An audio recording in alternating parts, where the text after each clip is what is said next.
Biafra, superstars, media. And the Speaker of the House. And we have met with a lot of Congress men and women. And we have somebody who make that happen. That is the MORAN firm. We have our lobbyist here with us, Elias. I call him my friend, and I call him my brother. So we have been in this journey together. Please welcome Elias. Elias been doing a really great job. Thank you. Take the stage.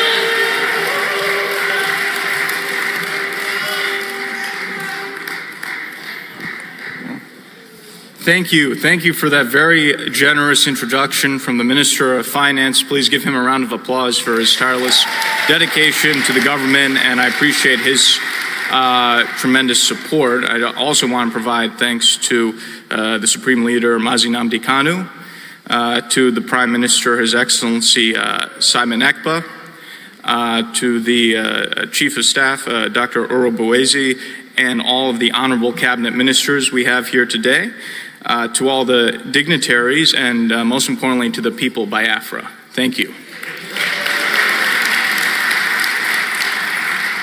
I also want to provide my personal wishes and prayers for the Prime Minister and his family during this challenging time, and will support him to see him through this moment of challenge.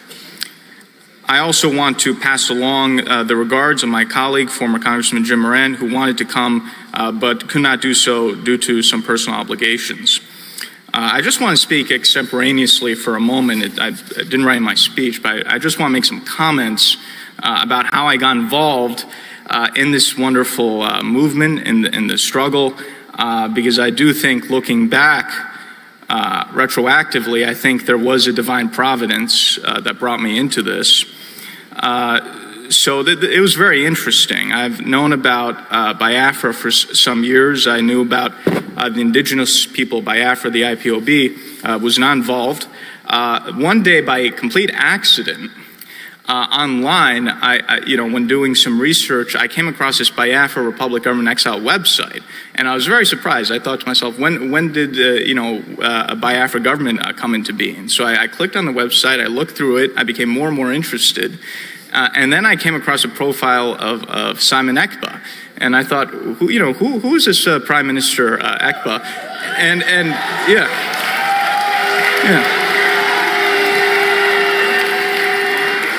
So I became more and more intrigued. I went to his Wikipedia, I read it, talking about all the work he's doing, how he's based in Finland, and I became more and more intrigued. I was like, this is such an interesting person. I have to find out what's going on here.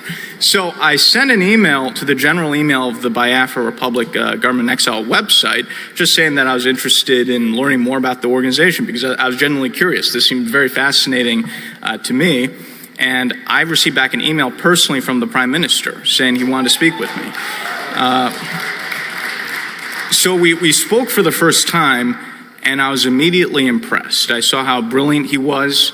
I saw that he was a visionary leader. I saw that he knew he was doing, how tactical he was. But most important, I saw that he had the special, intangible qualities of a leader and a historic leader. And I immediately knew there's something very special here. And this is something I've experienced with. I've dealt with leaders, presidents, prime ministers all over the world of different countries. My own family, I come from a revolutionary family in Greece where we've had many generations of freedom fighters. So I have a good instinct when it comes to who has leadership qualities. And I could tell, okay, this person has something very special. And if I work with him, I think we could actually achieve what he wants to achieve.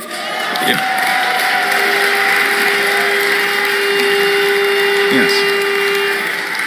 So over time, over many months, we developed a very close personal relationship. And also he saw something in me and he said, I really want you to get involved in this. I want you to be part of this cause. And so I began formally my lobbying representation June this year. And I think in a few months, we've changed the course of history.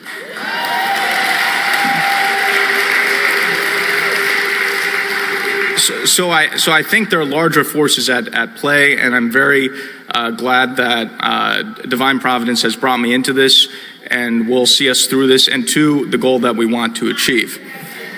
And when I first started this journey, when I first was presented by the Prime Minister to the Biafran people, I said that I'll not only be a lobbyist, but a fellow freedom fighter for the independence of Biafra.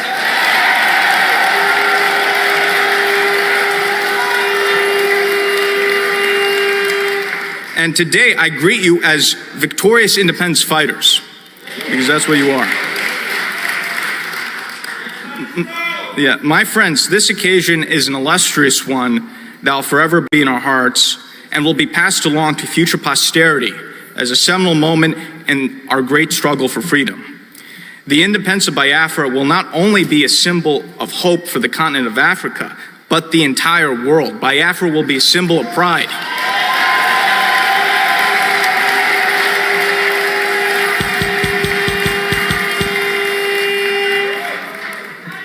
In the 1960s, President John F. Kennedy and the United States government played an important role in supporting the decolonization of Africa and supporting various African independence leaders and African nationalist movements. President Kennedy understood that supporting the African people rather than the European colonists was not only the right thing to do and the moral thing to do, but in the interests of the United States, which at the time had been competing with the Soviet Union for influence in Africa and throughout the world. Similarly, in this new age of great power competition, the United States has an obligation to support the new African independence movements of the 21st century and put an end to the legacy of neocolonialism in Africa.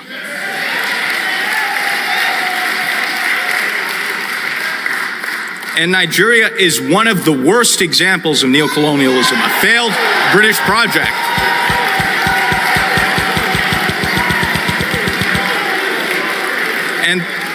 And the rise of Biafra will put an end to this nonsense in Africa.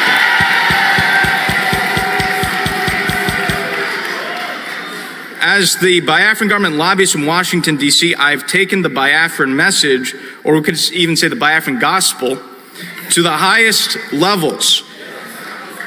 We have spoken to the Congress. We have spoken to the White House. We have spoken to the think tanks and the decision makers in Washington. As the finance minister said, we have met with and presented the Biafra Charter to the Speaker of the House of Representatives, Mike Johnson, the third highest level official in the United States government. And we've met with many members of Congress. The results have been overwhelmingly positive.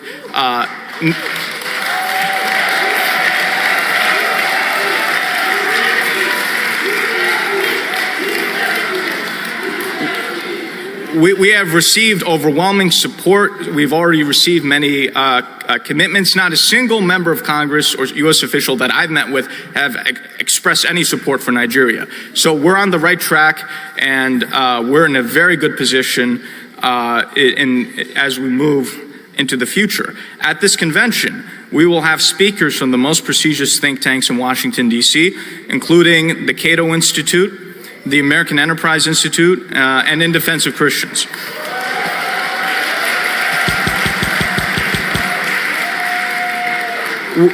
We have seen the fruits of this engagement with powerful longtime U.S. diplomats such as Ambassador Tibor Nagy and the American Enterprise Institute, Dr. Michael Rubin, who will be speaking at this convention.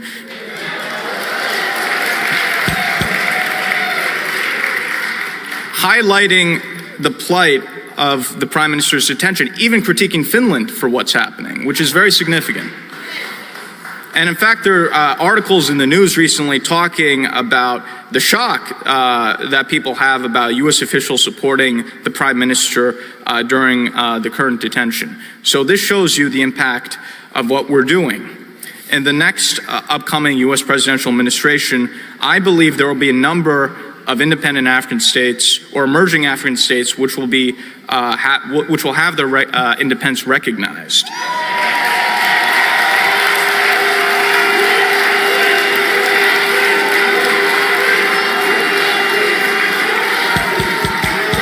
Yes. there are already many discussions. There's already talk about, for example, recognizing Somaliland as independent from Somalia in the coming Trump administration. With our work in Washington, D.C., we will guarantee Biafra is on that list of countries to be recognized.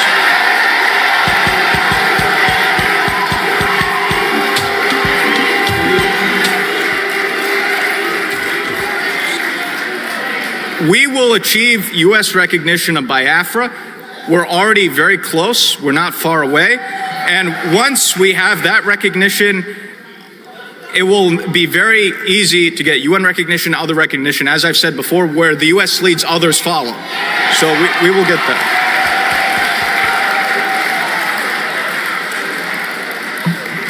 I have also, through my international contacts, interacting with world leaders, have put out feelers about Biafra to other independent states, including in Africa. As you heard, my good friend and my other client, the president of the Eritrean government in exile, recognizes and will be the first country to recognize the United States of Biafra.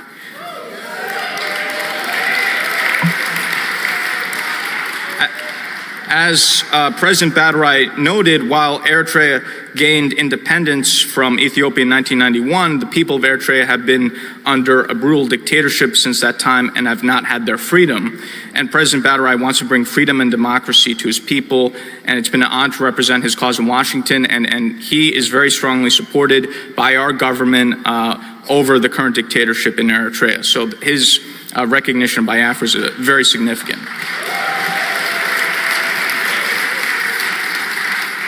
And I believe through what he's doing, through other contacts we're making, I think we can get recognition for Biafra from other states in Africa and other countries as well. So we'll be having a lot of conversations outside the U.S. government with other governments that are sympathetic, and I think we can make a lot of international progress.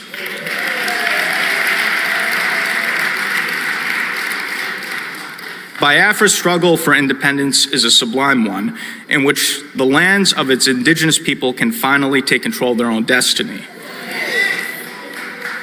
For too long, the people of Biafra has suffered under colonial bondage and now neo-colonial oppression, being forced to be under the Nigerian yoke. With the declaration of the restoration of the independent state of Biafra, that is all finished with.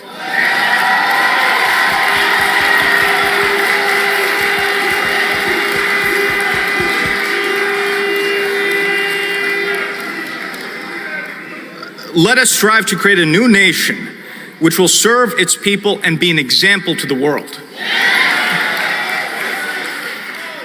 My fellow Biafrans, my fellow freedom fighters,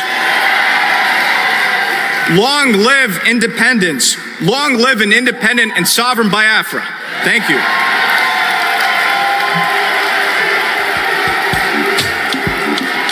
Rock your vibes. Struggle for the pilot until the Monday come out. Someone had the pilot. Go to hell, tell Elisa we know before. Put Charlie for call, tell and say we conquer.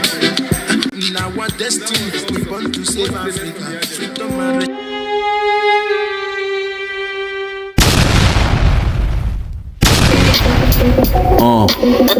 yeah, Biafra, Biafra. Yeah, Superstar Media. Tell me about Biafra. We going back to the motherland. Tell me about Biafra. I wanna know. Tell me about Biafra. We going back to the motherland. Tell me about Biafra, Biafra. I wanna know. We going back to the land. We going back to the motherland. Biafra, Biafra. Tell me about Biafra. We going back to the land. Tell me about Biafra.